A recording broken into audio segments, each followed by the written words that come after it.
The fractional change in tension in sonometer of fixed length to produce a note 1 octave lower than before is.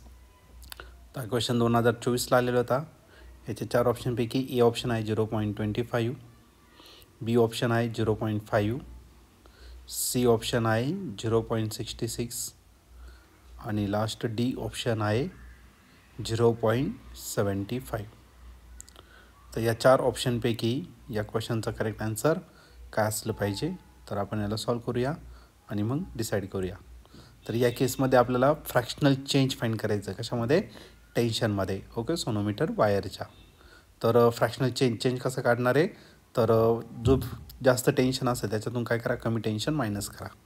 मग आता सुरुवातीचं tension T असेल आणि नंतरचं T1 घेतलं तर पण सुरुवातीचं टेन्शन जास्त आहे, कारण की फ्रिक्वेन्सी जी आहे ती किती दिलेली आहे, तर 1 ऑक्टेव दिलेलं आहे. 1 ऑक्टेव म्हणजे फ्रिक्वेन्सीमधला जो डिफरन्स आहे तो 2चा असेल. ओके, 2 मल्टिपल असेल. म्हणून आपण फ्रॅक्शनल चेंज कसं काढला, तर T-T1 डिवायडेड बाय टी. आणि जी ऑक्टेव फ्रिक्वेन्सी जी दिली आहे ती ऑक्टेवमध्ये दिलेली आहे, म्हणजे नंतरची जी फ्रिक्वेन्सी आहे ती त्याच्या अर्धी असेल. ओके, ऑक्टेव म्हणजे जो 8 टोन असणार आहे त्याच्यामधला फ्रिक्वेन्सीमधला जो मल्टिपल असतो तो किती असतो, डबल असतो.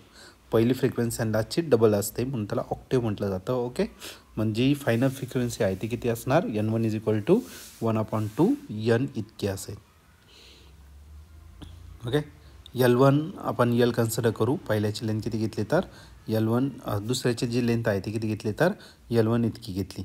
आता फंडामेंटल फ्रिक्वेन्सी आपण फाईंड करणार आहे स्ट्रेच स्ट्रिंगचं. मी टेकन राईट करतो. Fundamental frequency of a stretch string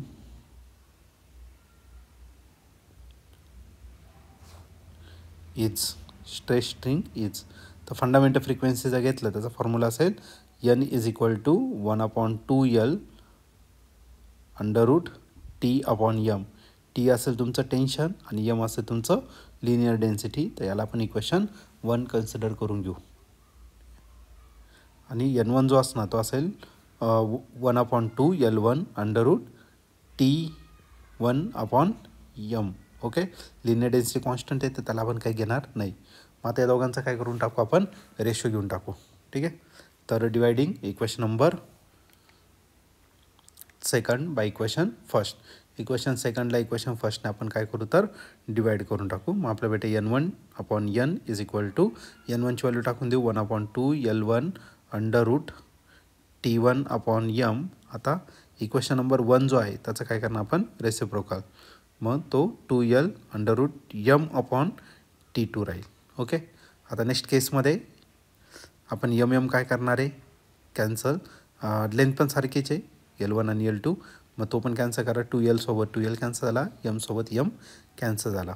मग N1ची व्हॅल्यू टाकून दिली N/2 आता N राहिला, अंडररूटमध्ये राहिला